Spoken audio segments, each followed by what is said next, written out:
আমি এখান থেকে যেতে যাচ্ছিলাম তেজগাঁও হয়ে। ইন্ডিকেটারও দিছি তেজগাঁর দিকে, কিন্তু হুট করে সিদ্ধান্ত পরিবর্তন করে ফেললাম। ট্রাফিক আমাকে ফলো করছে, ট্রাফিক আমাকে আটকায় দিছে,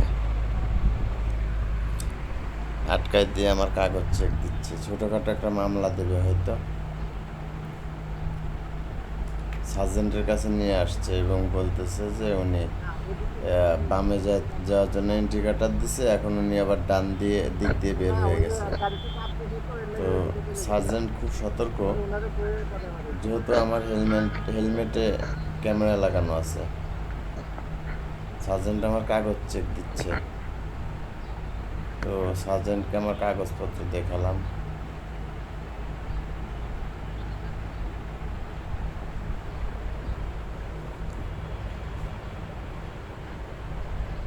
পলিথিনের ভিতরে রেখেছি, বৃষ্টি বাদলের দিন তো, গুরুত্বপূর্ণ কাগজপত্র।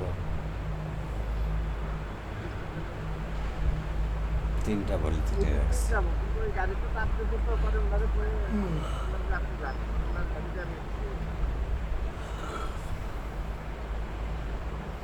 তো ফাইনালি কাগজ সার্জেন্টের হাতে দিলাম।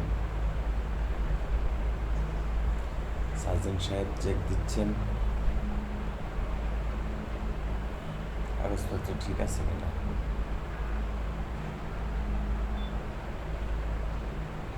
ব্যাস, উনি দেখলো কাগজপত্র সব ওকে আছে। কাগজপত্র আমাকে এখন দিয়ে দিচ্ছে।